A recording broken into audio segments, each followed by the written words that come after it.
Once upon a time, there was an island of curious shape, straight out of a fairy tale. But will this fairy tale have a happy ending?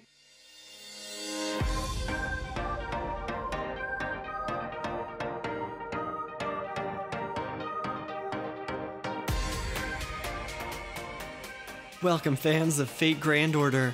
I am Avon, you are watching FGO Tips, and today we're talking about the upcoming Onigashima event. As long as you have cleared Fuyuki, you are eligible to participate, which is good news because we're starting tomorrow, June 14th, and running through June 27th. It's going to look a lot like the Rashomon raiding event, but with a couple of changes we need to talk about. So without further ado, let's get to it.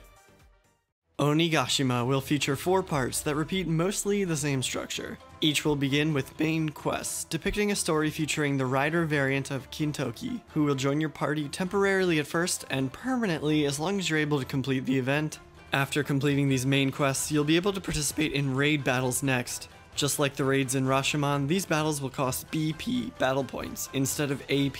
Regardless of level, all masters will have a maximum of 8 BP and will naturally regain 1 per hour. Apples won't help here, but the dumplings we see during this event will. Dumpling of Courage will restore 2 BP and Golden Dumpling will restore 8. Just like the Rashomon raids, raid battles will be limited to 15 rounds and bosses will have both a health bar for the fight and a global health bar, which we will all collectively chip away. Based on how much damage you deal to the raid bosses, you'll receive damage points, which result in prizes once you reach certain levels. Unlike in Rashomon, you don't have to survive the battle to earn damage points, so even if you're knocked out, you'll still be rewarded based on the amount of damage you were able to do first. The final goal is a crystallized lore at 200 million battle points. Now, after we collectively defeat a particular raid boss, we each get to complete a decisive battle against that boss to progress onwards and repeat the whole process again, starting back at the main quests. The first 3 bosses will each feature a 50% resistance to quick cards, arts cards, and buster cards respectively. Thankfully, these can be overcome with the help of Swift Dog Beans, Wise Monkey Beans, and Tough Pheasant Beans, which will double the effectiveness of quick, arts, and buster cards respectively for a single battle. The identity of the 4th boss is not given to us during the event announcement, so if you want to avoid spoilers, look away from the screen or close your eyes for a few seconds. Are you ready? Okay, the 4th raid boss is... Okay, it's safe to look again. Spoilers are gone. So what is our reward for all of this work?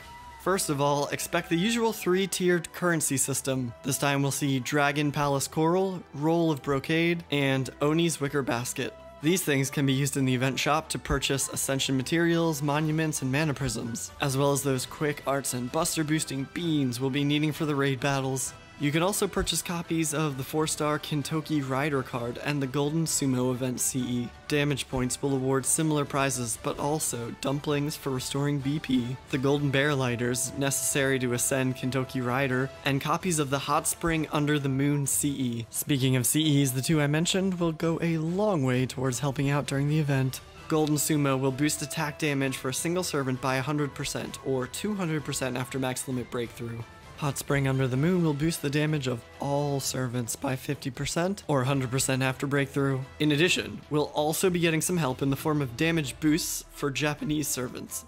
Now, there's a lot of these, but some will benefit more than others. Raiko and Kintoki Rider will each have their damage output boosted by 100% during the event.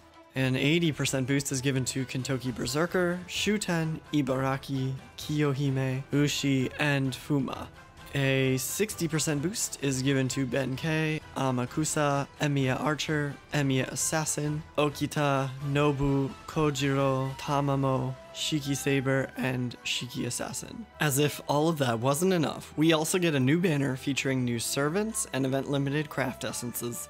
Obviously, the main attraction here is 5-star Berserker Minamoto no Raiko. Thanks to skills that boost her buster card effectiveness and crit star absorption, she is able to hit pretty freaking hard. She also has a skill for increased damage against demonic enemies, which meshes very nicely with these raid battles.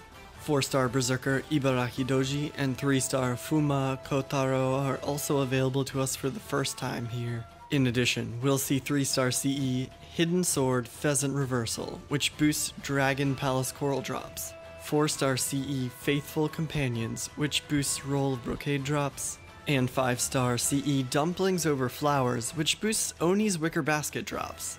I know we've been hitting events back to back to back, and you might be getting tired, but try not to sit this one out. At the very least, you'll want to snag all 5 copies of Kentucky Rider and his Ascension material. Don't waste a free 4-star servant at NP level 5. Beyond that, I think I'll be rolling a few times on this banner to hopefully collect some of the event CEs, and maybe, if I'm lucky, some new Berserkers. What are your plans though? Let me know in the comments. If you found this video helpful, please consider leaving a thumbs up, subscribe for more tips in the future, and as always, thanks for watching.